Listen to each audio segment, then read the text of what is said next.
WesWes Show. What's up, everybody? Welcome to another episode of the Cam Schuster podcast, proudly brought to you by the WesWes Network, brought to you by WesWesNet.com. Go check out our website for all our articles and our links to all our podcasts on there, www.weswesnet.com. Also, click that support button on the website. Donate $2 a month to help us move forward and give you more of what we got. All right, today's podcast, I get also in to talk rugby union. And also Willie, he's coming in from Perth, Western Australia. We talk about the All Blacks tour of the North. Started their Grand Slam. They had their match against Ireland. They won. They've got Scotland this weekend. So we just talk about how the All Blacks are tracking there and the style of play they've got, because we compare it to the Wallabies who lost their game against England. And we compared how England played, compared them to how Ireland played. And England looked good, man. England looked good. Their forward pack are really mobile, fast. Look out for the number 8, that Ben Earl. He's a bit of a gun there. So, England looking strong. Ireland looking a bit rusty. But it's been a pretty good start to the Grand Slam anyway. But now, man, speaking of exciting games, this weekend will be a massive weekend of sports. You've got Sunday morning. It starts at 4 a.m. when All Blacks kick off with Scotland, and then I think you got Fiji and England after that, but they play at the same time as the Wallabies in Italy. That's after the All Blacks game. And then at 9 o'clock, you've got another good game, France versus South Africa. So yeah, there'll be one to watch too. And then the biggest game of the day, Sunday. It's all happening on Sunday, guys. The Pacific Championship Grand Final, if you like, the Kiwis versus Toa Samoa. Go Samoa. Go Samoa. Yeah, man, that's going to be a big one. And lots to look forward to this weekend, so I can't wait, man. Can't wait. What else has been going on? We have dropped... We dropped the episode of 135 Footy Show this week. It was Simon, Tana and Bob. They reviewed last week's game against Tonga and the Kiwis. They talk a lot about the game. They talk about the incident with Eliesa Katoa, who got knocked out 3 times, was developing symptoms of concussion, and sort of got taken to hospital, man. And reports saying that he had surgery on his head to release some pressure off his brain, which is not a good story. But it's been talked about all through the week, man. Social media, every podcast has been talking about it. If you go on social media, or the Fox Sports Australia has been talking about it. So you get the gist of it. Everyone's got the same sort of opinion. How did this happen? Whose fault is it? Who's going to take responsibility for all that kind of stuff? I can't say too much more about it. It is what it is, but it's sad that it happened. It shouldn't have happened, and someone dropped the ball. Definitely someone dropped the ball on that one. But man, I just feel sorry for Ellie and what happened, and it's sad. It's a sad thing. We should try and learn from it and move on. But I think the ramifications for what happened are still to come. So we'll see what happens there. Yeah, man. Other than that, NBA, haven't been watching too much NBA. But man, I saw that the first 2 weeks of the NBA season, man, there've been lots of close games, lots of buzzer beaters, lots of overtimes. So the quality, and it's surprising because the quality of the basketball is pretty good for the start of the season, right? So they always say that you don't watch the NBA until after All-Star Weekend. That's when the stakes get higher because everyone's trying to get their playoff spot. But now, man, it's been good. It's been good to finally jump on this podcast again and talk about my favorite thing in life, sports and pop culture. But man. So, without further ado, let's get on with the conversation with Willie. Man, let's do it. roll the credits. Let's go.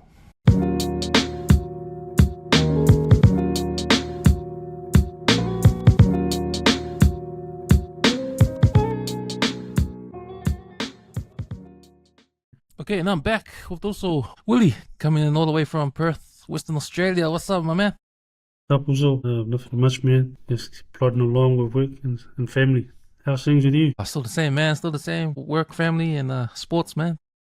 But we were talking before we jumped on the cameras, and yeah, man, it's been a good weekend of sport, man. If you're a rugby fan, these internationals, these Northern tours, they kicked off this weekend, and yeah, man, it's been great, man. So I think we had the All Blacks meet Ireland in Chicago. Yep. At no, Soldier good Field game, Stadium, home of the Chicago Bears, who are not a really good NFL team.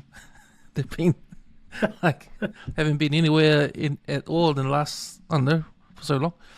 But yeah, man, Ireland, All Blacks, also the Wallabies met England at it was Twickenham, me. Yeah, it was at Twickenham. Yeah, it was there. There was a few games too, and that was on at the same time in England. All of them around at the same time, probably. Like there was one at the O2 Stadium, is it? Oh no, not the O2. You know the Wembley. Yeah. Yeah, because I think that's where the Barbarians played. The Barbarians New Zealand 15. played the New Zealand 15s. Yeah. And then you also had the Springboks play Japan in London.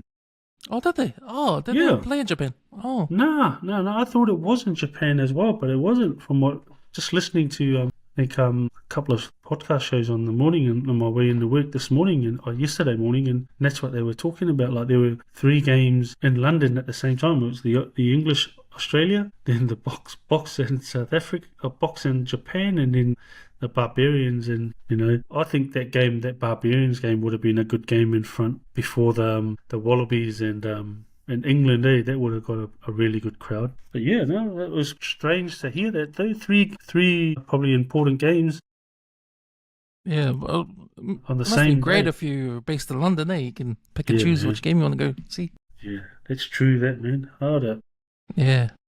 Also, Scotland played against USA? Scotland. Yeah, I watched a bit of that game, and Scotland were they're good. I think that was a whole new team. That was a different, it wasn't their regular team. I think that's it. And there were a lot of players that were out. Don't know whether if they were injured or not, but yeah, Scotland looked pretty sharp too.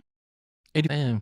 Yeah, but when you look at the US though, I kind of feel for them, And I think one of the guys from the breakdown show, he mentioned it, and it was a good point. He said, that US versus Scotland could have also been a curtain raiser to the All Black game. If World Rugby really wanted to put on a show of rugby in America, they would have got Scotland v the US, even though it would have been at 85.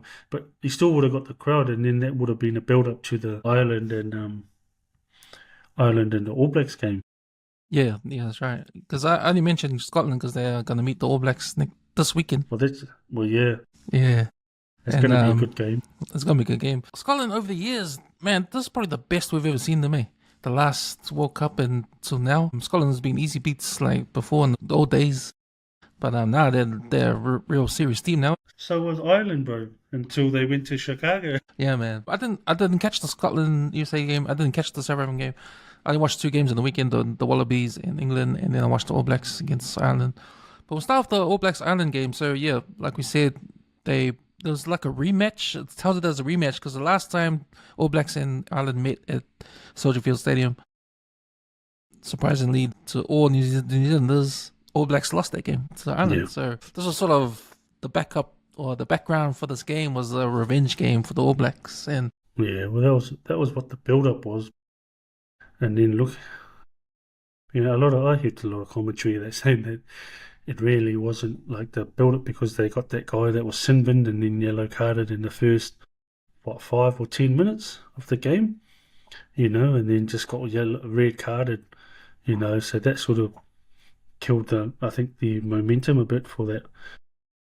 Yeah, the revenge was there because it was, but the All Blacks probably had a point to prove, Yeah, they They're did. searching, Yeah. like they're looking for a Grand Slam, but then also got a point to prove because the last time they played the All Blacks was that semi-final, quarter-final in the World Cup. So, there's also, from an Irish perspective, that was a revenge for them trying to overcome that. But yeah, like, the All Blacks are trending all right, to be honest. Like, I think they're starting to find the players that are going to actually do the job for them. I don't think that's their full squad. I personally think there's players that are going to drop in and out. I can't believe that they're still persevering. Like, they got Jacobson still there. Say from a back row, that's the busiest position at the moment that they still haven't nailed. So they haven't really cemented a place for that back row. So Artie's cemented a 7, which is even, I think, to be honest, now after the game against the Wallabies in Perth, because I went and watched that game, and he didn't really have much impact on the game at 7. Artie, like, he had no turnovers, even in some of the South African games. I don't think he got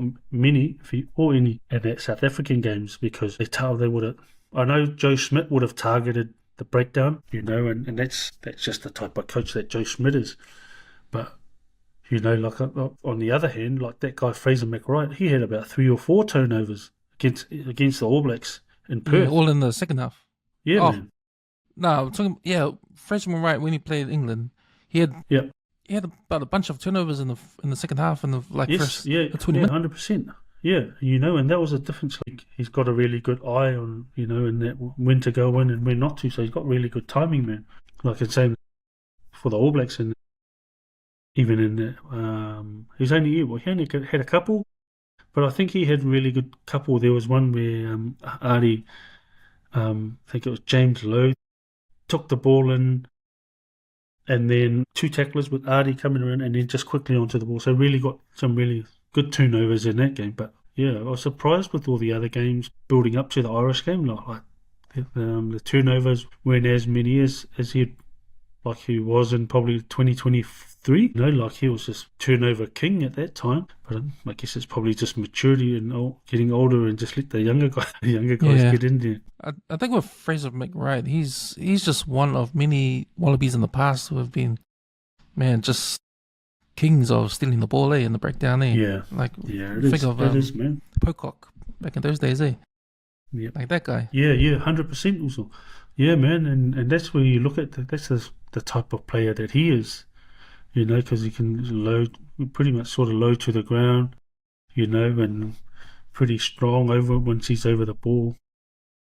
I mean, even Artie's strong over the ball, man, but yeah, that guy's just different. He's just different, Yeah. than what Artie, that is. I think. Yeah, go. Yep, no. Even with like Peter Lakai, but you see that all of us on this Northern tour, you don't hear much of Karifi, Like there's no, there's like he's pretty much an outright 7. He can't play anywhere else but 7, So I'm just intrigued. I think from what I'm seeing with Razor or the coaching team is that they're just trying to build as many people, like in terms of positions, 2 players to be able to cover one. So like if you're Artie, you're gonna if Artie's out, who's next up? It's either Duplessis Karifi or you've got Peter Lakai there as another option. Yeah, that's a good point about Duplessis Karifi, because we've seen him what he can do, especially the last couple of years in Super Rugby and NPC. He's been a beast at number 7. We haven't seen him be that guy in the All Blacks yet. He's come off the bench. Probably not. He's got limited playing time. Hasn't had much time to do his thing. So, yeah. He's not big enough, also. He's just literally not big enough to that type of build and that height. It's a hooker. That's a hooker. It's a hooker's build, man. And that's for examples to that, there's Kevin Mealamu. Like he was a 7.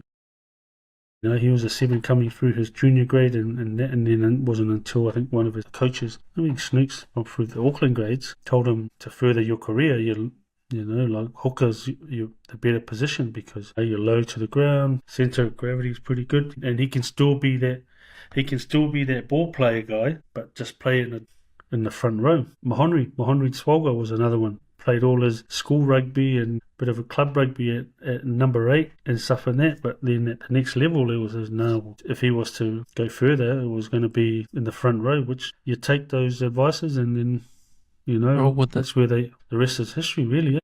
Yeah. But yeah, to be honest, like he really, you're right, man. Like it's a good point you made too. With all the noise that came with Karifi during the Super Rugby, and and I loved his interviews, but just at that test level, man, when you're playing South Africans, man, he's constantly looking up like that, and that would probably be just the backs. Let alone the forwards were just as massive, man. But yeah, I think it's probably it's one of those things that so it's probably just timing and the generational timing, and you do also. I mean, I was fortunate to come around. You could either say fortunate or unfortunate to come through the age groups in Auckland where, like, man, we had Xavier Rush, you had Finau Maka, Isi Toloma, like you had so many of those guys who had just come through from, into the, like, all out of Auckland, man, and you had to try and, like, muscle you either had to be Jonah and run everyone over, or you had to be the coach's son favourite to make all those teams, man, so that was probably but that's the same, like it's one of those things, it's a different generational talent, just in the timing really, with Karifi, he'll be sitting behind Artie there for a while. Artie's probably in his early 30s. Yeah. Probably another 4 years, I'd say. I reckon this will be Artie's last World Cup, to be honest. He's going to Japan next year during Super Rugby season, so he's... Why not, man? Hey, you might as well, man. Like, it's the game's short, bro. I'm waiting for him to announce he's going to sign up to their new 360, man. Yeah, hard out, bro. I'll even put the boost back on now. Did you ever look into that? Did you ever look into that, the 360? So they're going to treat it like they travel the world, eh?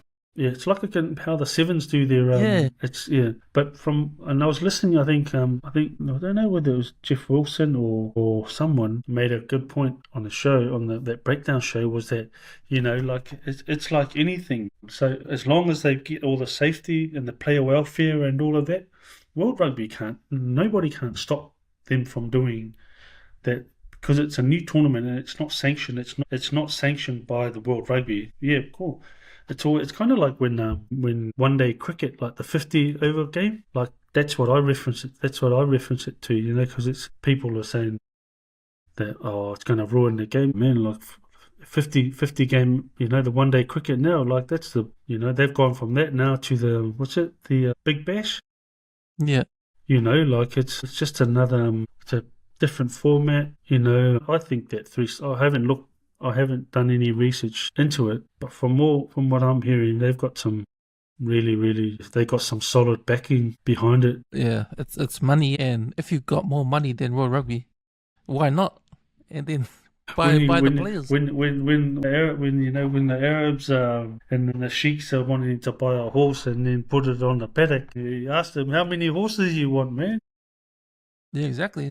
It is about the money also, Yeah, it is about money. And I think as long as for me, the players only have a limited time, and there's not much, like you can either go and make your money, like that's at the end of the day, that's your job, like if that's the avenue that you've decided that you want to focus on and be good at and play professional rugby or get paid, why not?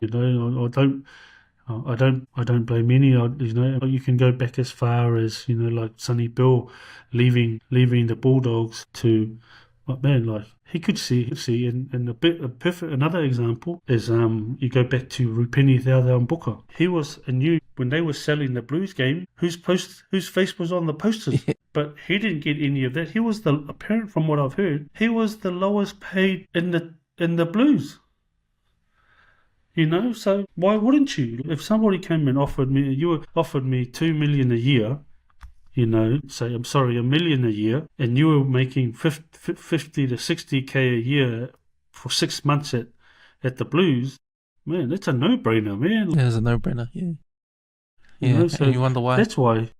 Yeah. Well, if you look at like elite competitions in the world, like let's say, for instance, in NBA, right? NBA basketball is the most elite NBA competition in the world.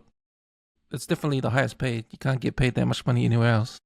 So they've got the systems in place for that. System in place, yeah, to do that, right? And rugby is a bit different because you got Northern Hemisphere competitions who make a lot of money, who pay well. You got Japan that pays well, but their competitions aren't exactly the top elite competitions, if you know what I mean.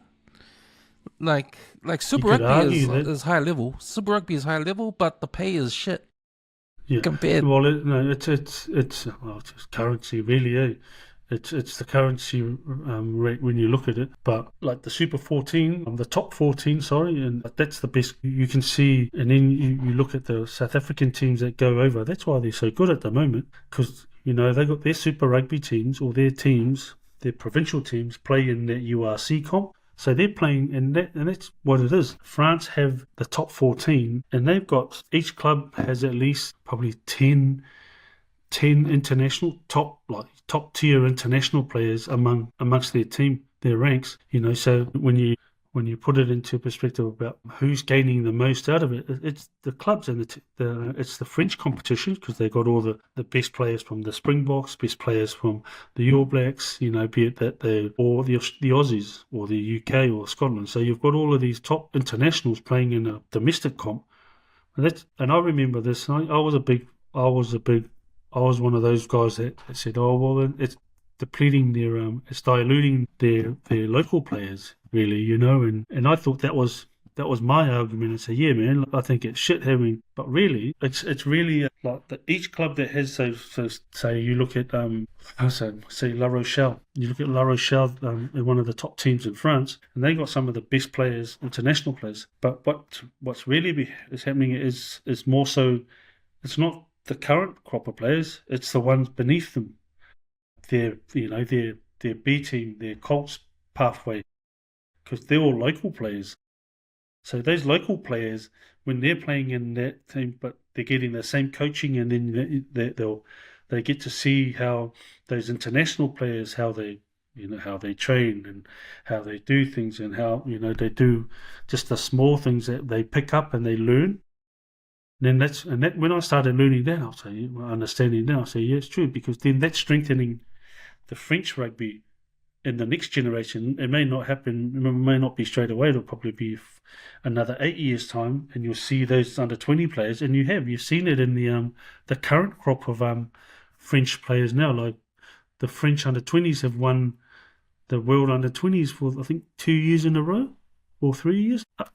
Been up there from when they were. If previously they were just, again, the easy beats, similar to Scotland and Ireland. So the same thing with Ireland. You see that their crop of their under 20s is getting strength by it's not so much by the numbers of play, but it's more so by the quality of the people that they've surround around those young players coming through. And that's where I see the value. Like whereas here, like who adds the most value and most entertainment in the Super Rugby at the moment? Well, I think this year was Wana. Yeah, they were. That's exactly right, also, because they provided the running, the flair. They provided where the people sort of, like it was almost like a fight, like the Pacific fighting the Kiwis all the time, because it was just that's. For so long, there's a history between us, the Samoans and the Islanders versus the Paolangis. And I'm not trying to turn it into a racial thing, but it's like what's a word? Just trying to find a politically correct word also. Nah, it's okay. But you know what I mean? That's a good point, because I never thought of that. Because I've always at this time, because New Zealanders, especially All Blacks, when they get offered these big contracts, they go overseas. So there's always this player drain sort of thing happening over here. All the good players are going overseas for the money and leaving us with the young ones that are coming up. So that's sort of the case for a long time here. I always wondered, like, man, so how are these teams overseas going to get better with all these international players coming over and taking their spots in there? But you're right, man.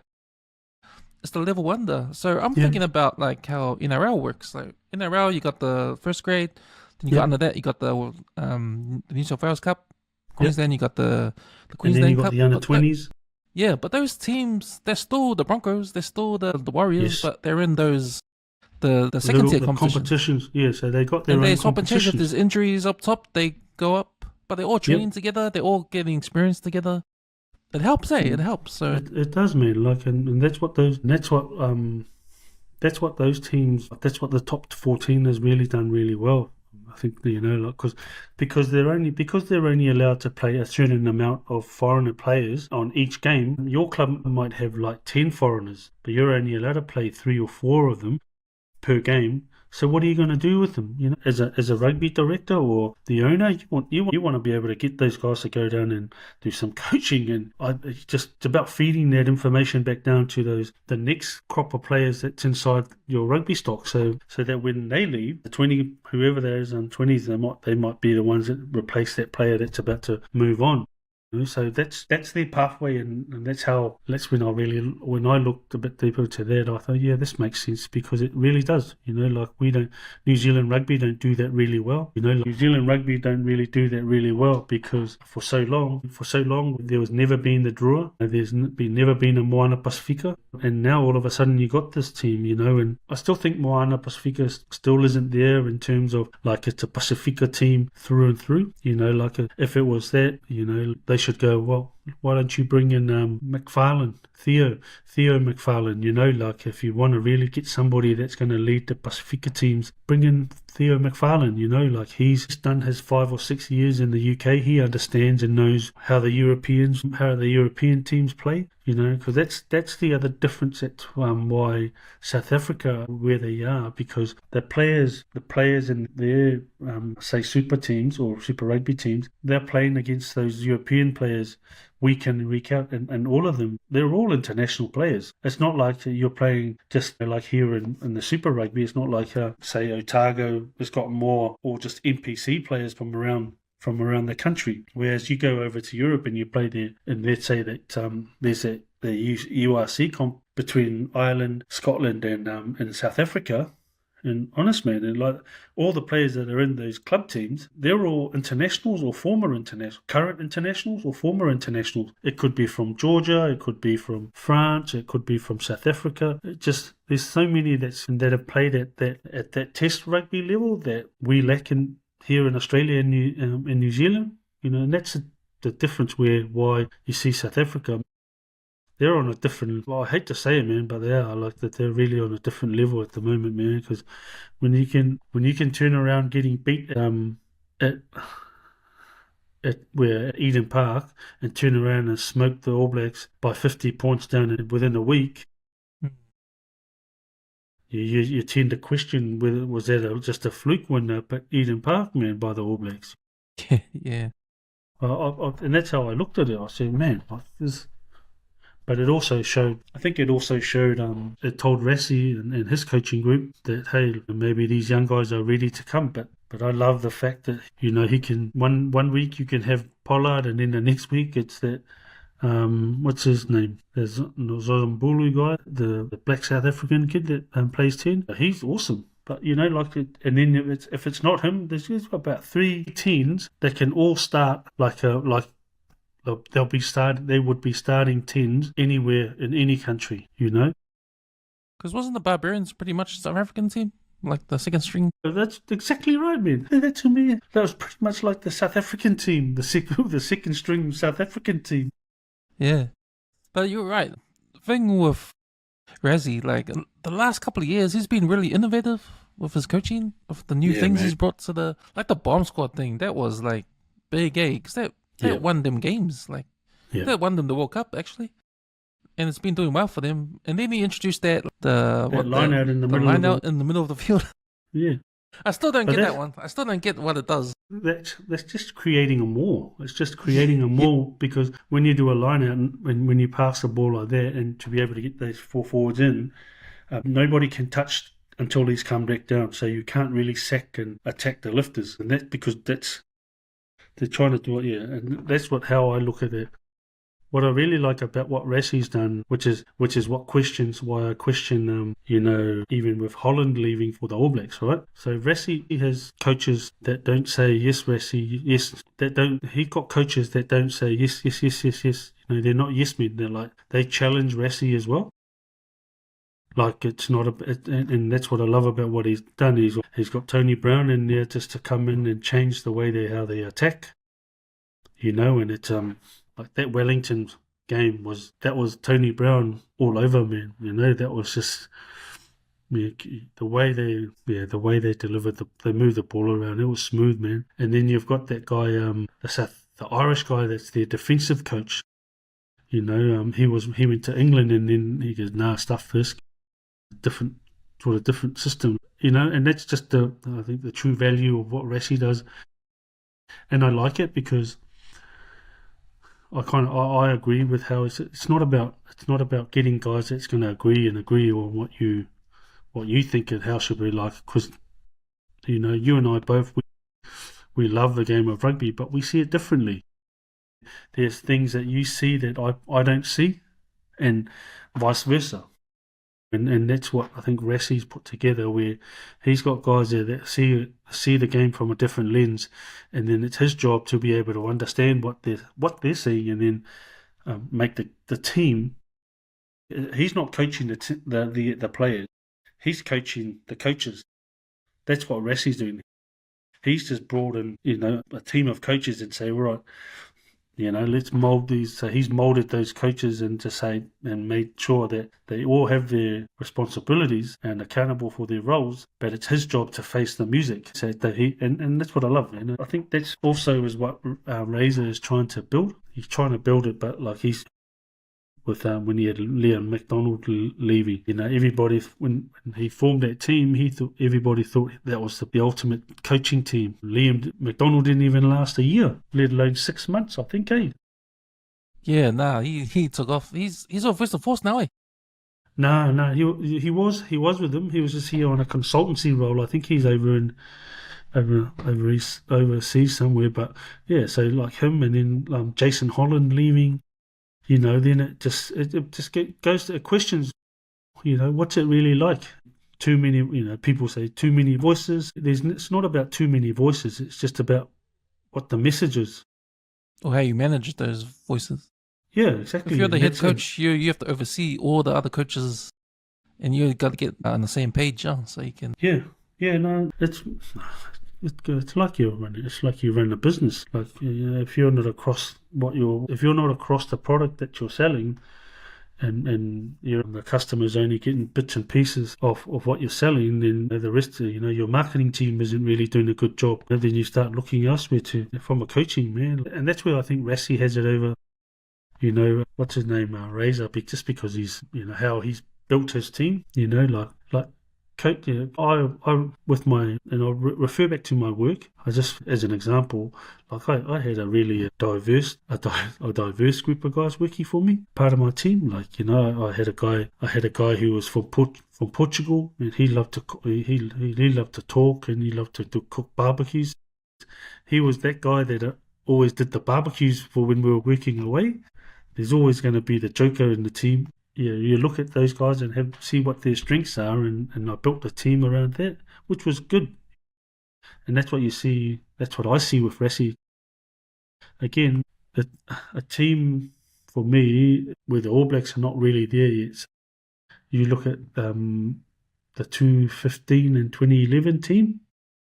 I would probably say that's probably one of the better teams the All Blacks have had in a long time. From the 96 era. From the 96. Yeah.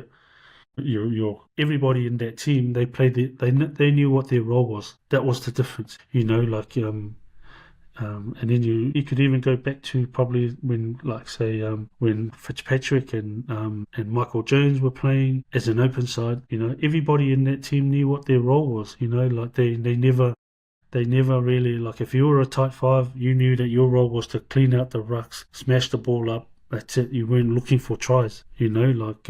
that was just what it was. And I think over the years, this is just me thinking, like, I think over the years, rugby has grown and commercially, players start thinking about making money, and which is good, which is nothing wrong with it. But then that commercial side, or that being famous side, sort of takes over, and that's all everybody wants to be a famous rugby player, not really about, okay, what can I do to, in essence, probably why you played the game. Why did you enjoy playing basketball? Because you enjoyed it and it was fun, and and you look at, like you The said, adrenaline, you get this adrenaline rush. yeah, and a perfect example is what you would say as well about, with the basketball, say the Chicago Bulls. Hey, and like, what's his name, Jordan? Like, he was ruthless, man. But he was ruthless because that he knew that's what he wanted to be. Like, he knew that to be the best, he needed to be that ruthless person. He didn't really care and about what everybody else thought, as long as he was producing what he needed to produce. The accolades came after him. Like six championships with one team. Yeah, that's like a mental toughness that Yeah, probably, like, I always talked about these these athletes who are elite athletes. They're there for a reason, and they're there because normal people don't want to do what they do in terms of like train, how much they train. Like, they do extras. They live and breathe it. They do stuff. They make sacrifices no one else will sacrifice to be the best. It's all about sacrificing. How much can you sacrifice? And people like Michael Jordan sacrificed a lot. Even when, to the point where their teammates, they hated him because of, it was too hard on them in training. Man, it's just practice, man. Why are you going hard? No, man, this is how we have to be to win. That kind of stuff. yeah, but that's the mentality that, like, you train. That's the mentality that was sort of like, well, I had a coach even from primary school. Do you remember Mr. Jemison? Bro, that was his mentality when he was coaching us. It was like, you train like how you played. Like, if you train and you just muck around, then that's how Saturday rugby. That's how your game. And that's his mentality. That was how he, like, and you know how hard he was, even just as a teacher, man, let alone as a coach. Like, he was ruthless like that. 11-year-old, 12-year-old kids. But that was just how he coached, And I look back at that, and like, kids nowadays, exactly what you said. And if you go back, and if those guys, the guys from Michael Jordan's era in that Chicago Bulls team, they wouldn't change that. They wouldn't trade any of those rings that they got for anything else, because I think no team has gone back and done what they've done in 6 in a row with one team. So, like, you're right, man. Like, that's that mental toughness. Like, those, unfortunately, you can't. There's only some have it, and some it's hard to coach it into kids nowadays. Like, I'm back into coaching, like, the under Colts, so here in Perth, yeah. And there's a lot of Islanders in the team, man. Like, there are a lot of poly boys in the team. They're those poly boys that just, like, got that, and I've said they're watching those 5-minute reels on the on Instagram. So their attention span is just like 2 to 3 minutes, and then you've got to try and get them to do something active, so then they don't get distracted easily, man. Different breeds away, man. Yeah, you wonder, in terms of the All Blacks, or even the Wallabies, even, who's got that mentality, do you think? I think Adi has it, eh? Adi has it, to be honest, man, and I Brenda laughs and she'll probably laugh now when I say, look, Adi's a bloody aura farmer. Oh, wait. He's on social media a lot.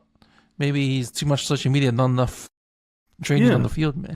Yeah, so in today's language, in today's generation, and how they call it, it's aura farming. Like, okay, it's like, he's a good player, but I don't think he's got that mental toughness, I'd say, probably as say Michael Jordan. I think probably the one person I would probably say that did have it was probably, and it's because Jordan, on his bad day, on his bad day was one of his teammates' best days. You know, like that. That's how I put that together. Because it is like you look at it. Well, Jordan's got that famous flu game. He had the flu and he still played. Yeah, you know, that's mental toughness. You know, like it's probably I probably won't say it. I won't say it on your podcast, but like it's yeah, I know a kid. That's played through like some really bad stuff at test level and still played well. You know, it's not. He did his job, he did everything, and he had a swelling around on his ear, and then also, but he played through it. You know, that's mental toughness. Like everybody would have just said, no, oh, well, I'm not. But, his attitude was, no, he's all good. He's going to give it all. I'll tell you offline. But, yeah, no, it's there's no player like that. Even here in Australia, I don't know. I don't know anyone here, to be honest, that has that type of, that, hey man, like I'm going to push the team through. And you're probably going to go back into the mid 90s, so early 2000s to probably late 90s to actually find one here in Australia, to be honest. Yeah. If we're talking about league, then probably, if you're talking about league, there's been a few that's been knocked out, but still, Sam Burgess is another one, like he's just a different. That reminds me, maybe it was. Yes, yep. Maybe him. Yep, 100%. Yeah. So he's a pretty hard coach as well. Really, really tough coach too.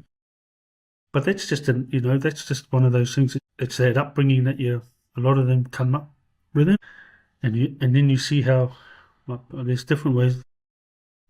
Hard to coach nowadays, man. It's different coaching now. Like coaching is different now. I can't coach these kids like how I coached them, say probably 10 years ago. But I have to change. Like I think a lot of my learning also come through from coaching the women's game as well. Like it's a different approach. So like there's still that hardness about it, but still have to. But the language, I'm using.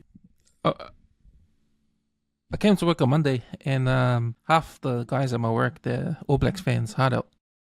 So they're definitely talking about the game. They weren't too impressed. They weren't too impressed with the All Blacks. They were rusty for some reason. They didn't click until the last. Well, they ran away with it the last 20 minutes. But I thought, yeah, it was a tough first half. But considering Ireland hasn't played since March, and All Blacks have, obviously had the Rugby Championship just a couple of weeks ago. So maybe it was Ireland that was rusty, considering that's their first game back. Because this season started now, eh? But they were leading at 10-half, in the first half, Ireland, so they can't be that rusty. You saw the difference when they got their yellow card and their red card, their tempo. I just felt that you remember years ago when the All Blacks used to always run away with the game in the last 10 or 20 minutes? That's what that game was like. Because and that was to say the 2011, 2015 teams, like you always knew that they were going to come back because that's what they were about. You just had 80-minute team. Well, they were well past 80 minutes. Like they were. The first half. You know what? The first half in this game took 51. Yeah, because of the referee. Crazy. But so that first half also, the referee had his part to play as well. But I was always, looking back at that last half, or let's say the last 20 minutes, the game when I think when it blew up, I think, and that the contribution by the bench when they came on, really stepped up the All Blacks in that, like Cody Taylor getting subbed off. Then you had Takiaho come on, you had Tamati Williams come on, and then Tosi come on. It was just, those have a front row like that. To be able to bring a front row like that, they can come and still maintain the standards like that. We haven't seen that in a while from the All Blacks. Except when they got smoked down in Wellington for, that was embarrassing, man, like, as an All Black fan. McKenzie too, when he came on, just sparked in the back line as well. Yeah, so yeah. I think New Zealand fans have to accept it, and the game's changed, and so has other teams. And it's not like the Ireland in the '90s where they used to, where you look at the Ireland teams in the '90s. How many Islanders were in that team back then, and Māoris that were in that team? None. Compared to now, James said the nine. James Lowe, Jameson, Bundy Gibson Park. Archie, yeah, but and then you look at say a lot of the Islanders and the Kiwis and that have played in the Irish competition or the Irish teams. Like they've played alongside some of these upcoming. Again, like what we spoke about in France. It's not just the people that are gaining the experience from it. It's not so much the players that are playing alongside with. It's the next tier of players coming through because they're seeing how James Lowe can kick the ball or what he does to be the best winger for Ireland, and they're pretty much mimicking everything that he does. How is Bundy Archie getting so big like that, big thighs? He could also be a hooker. Yeah, He looks like a hooker. Yeah, man, it's just things like that, also. So because I watched the Wallabies England game, there's a big contrast between how Ireland played and how England played against the Wallabies. Yeah. England, man, if you look at England, I think they do a better job than Ireland did against the All Blacks. They were more direct. Yeah. The England, all they did was just bullied the breakdown with the Aussies, man. They were just relentless. When your number 8 can sprint 40 meters? That Ben Earl. Yeah. They got that Ben Earl guy. He's fast, right? And he's big. Yeah. But even the young guy that took over him, that comes up. Pollock. The blonde-haired dude, yeah. I Pollock, saw him in the Lions, and he was good for the Lions. Yeah. He didn't play in the main games against the Wallabies, but he played against the weekday games, eh? Yeah. But man, I first saw him there. He was pretty impressive. But what's more impressive is for the England team is that the number 6 for the English, they reckon a lot of the English sports pundits and that they rate him like he's like they rate him, compare him to like England's Richie McCaw. Yeah, and I was thinking, wow, that's a big rap, mate. But he's only young too. I think his surname is Pepper. So he's but then you got Pollock. See that try that he scored? Yeah. You see the pickup? Like the kicker? No, the way he picked the ball up. Oh, yeah. Like one hand and it was on the run, man.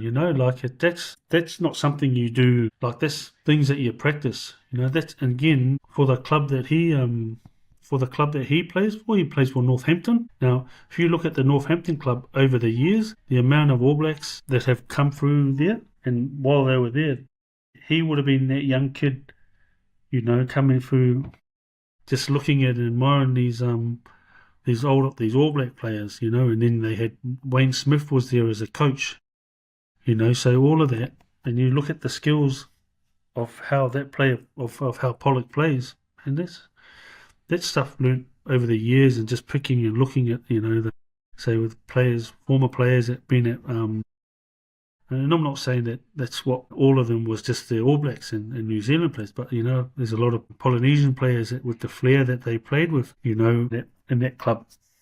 So that's what I mean about, again, what we spoke about earlier. It's just really filtering down to that next level of players, and that's why you can't sort of take teams like England, because they got a massive base numbers, just for the numbers and stuff. They got a massive pool of players that they can pick from. Ireland, so their starting loose trio was Sam Underhill, Guy Pepper, and Ben Earl. Yeah, so that Guy Pepper is the guy that they were comparing to Richie McCaw, man. When you look at him, like he looks like that hard worker. He's the type of guy. He's a no nonsense type of player. He knows what he's got to do. He knows his job, and that's it. He's not about the. He's not a. Yeah, and it's good because by the time All Blacks face England, they've already had 2 games under their belt. So yeah, it'll be interesting battle, that one. Even the next game with Scotland. Scotland's already had that game, their warm up game. So who do England play now? Is it Japan? Might be because they're there. Yeah, I think it might be Japan. Yeah, which explains why they're there. Maybe because they're going to play South Africa too, which explains why they played there. Yeah, so sorry, just looking up who's next. Just looking up who's next. Are you able to pause it also? Yeah. Oh no, it's alright. I can edit.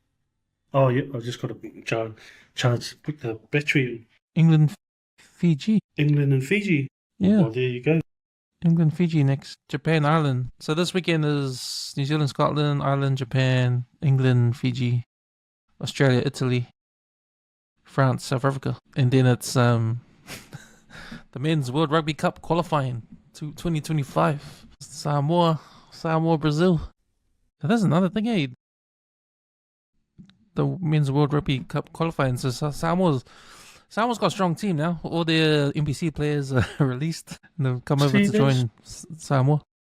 And again, man, when we talked about players being released, from their commitments and stuff, who's holding these players to it? Is it New Zealand Rugby or is it just the clubs that they, you know what I mean? And that's the sad part about it, I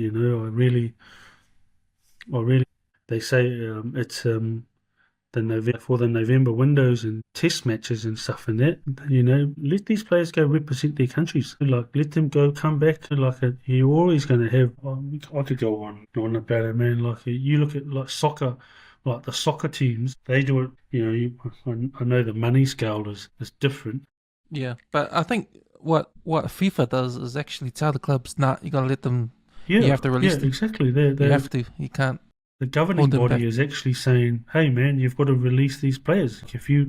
And it makes sense. If you want the world game to be up there, if you want these fans to come back and support your clubs, then let the players from your club go, because then at least they're, you're not just doing a service to yourself, but also for the fans. So yeah, man, Samoa's been hard done by. Fiji are quite lucky because they don't, majority of players either play for the Fijian Drua, or a lot of them are all playing overseas. Yeah, that's right. They're all contracted out. It's good to see Miracle Farangi get named in the squad, in the Manu Samoa squad. So him and a few others, I think. I think it's time for him to. No. If he leaves Moana, I think you won't see any more of him, to be honest. He'll go, how old is he? 24, 25? He'll go away, stand down 4 years, and next thing you know, he'll probably pop up in the, have a good, because he's not even peaking yet, he's not at his full peak in terms of as a player. I want to do something before we wrap up. I'm going to go through the list of the games, the international games this week. Sicky, man. And we'll go see who's going to win. So first up, Ireland versus Japan. It's going to be Ireland. Praying for the referee to have a good game in that game. I think it'll be Ireland in that game, man. I think they'll be far too strong for the what do they call it? The what's their native flower? The rose or something? No. Yeah, well, Japan, they'll I think they'll... Japan Rugby, let me look at it. Japan Rugby. Oh, the Red Blossoms. Yeah, the Red Blossoms. Oh, Cherry Blossoms, sorry. I think Cherry Blossoms. The Irish team are going to be... I think the Irish are sort of suffering from last week's game, so I think they're out to get some... to release some pain. Next one, Scotland and New Zealand. Interesting one. Scotland's no easy beats anymore. Yeah, I know, but I think they're just going to get better and better. The All Blacks out of this year. I like the way Leroy Carter is playing. Leicester, I think, man, if he's not at centre in this game, then something's wrong with that backs coach. Leicester is a centre, bro. He was awesome in that game. The more he plays in that role, and if him and Tupaya really gel in this game, I think they might as well rest up Barrett for a bit and get him rested for the new year. But I think that'll be a good combination, Tupaya and Leicester, because Leicester, what he did in that Irish game, and probably more so in a lot in the second half. Oh, so we've been waiting for midfield ever since Ma'anono and Conrad Smith. So this might be the one. Leicester and Leicester's a good player, man. This could be the one. Even when he was playing for the Crusaders in the centres, but then he took away and he went away for that, I think 2 years or too long, and he played centres, and that's a good thing. He understands how European rugby plays, it's, I think I'm looking forward to his game against, so if he gets picked and plays really well in this game, which I'm hoping he does, and he'll be in that England game. Speaking of England, they're facing Fiji. Man, I'm hoping that Fiji can do what they did against England last year before the World Cup. Was it last year? Yeah, was they? Or the year before, 2023? It was before the World Cup, yeah. Before the World Cup. Yeah, and I'm hoping that they can have allowed all of their players released. If all of their best players available are there, I think they might have a chance. I think probably England, probably by 3 points or 3 or 4. Yeah, I'm going for... Yeah, you're right. England in a close one. Yeah. Because you never know, Fiji, they'll just run up points. Yeah. They'll do those 50-50 passes. Yeah, they're just that type of team. Yeah, they're like what France were like a few moons ago. So that's actually a good week. So next is Italy and Australia. Australia looking to come back. Yeah. Against Italy. That's good comeback for Australia, I think. Yeah, I just hope that they do well in that game. Joe Schmidt's a good coach, bro. Just a pity that he's not taking them through to the next 2 years. Yeah. You know, like if he was, who knows? You know, I like what he's done with the Wallabies, to be honest. Wallabies 12 plus on that one. And then the last game, which is another good one, France versus South Africa. That will be a really good game. I think that'll be a good game because the forward packs will be about the same size. So I'm expecting there's going to be that'll be. So sorry, if South Africa played the way they played against the All Blacks in Wellington, it'll be the box by probably 10, 15 points. That's if they picked that same team that they had. And I'm sure they would have targeted this game against the French because they know that the French are always going to be a threat. So are they playing England at all, the South Africans? Let me see. South Africa. And week after that, South Africa. And then week after that, because we All Blacks have Wales, Ireland, South Africa and Ireland. And that'll be a good game too. In 2 weeks. In 2 weeks' time. Because that'll be 1v3, eh? Yeah, next week Wallabies have Ireland. That'll be a good game. Yeah. Well, next week they've got Ireland. Yeah, next week Wallabies and Ireland. This week is Wallabies and Italy. Italy, yeah. Yeah. Sicky, man. So Brazil over Samoa, you reckon? Man, hope not. Come on, better get that last spot, man. It's gonna be a sad day when Samoa's done the World Cup. Nah, I reckon. Especially when they're just over the ditch 5 hours away, man. They don't have to do any fundraising to get over now. Sweet, man. Thanks, Wills, for jumping on. Always a pleasure to have you on the show. Talk about your favorite sport. But man, it's good to talk about what's going on in the background too. But man, looking at these games, man, it's going to be a good weekend of internationals. So thanks, Wills. Thanks for jumping on. We'll catch you again. Thanks for having me on. Next time. Cheers.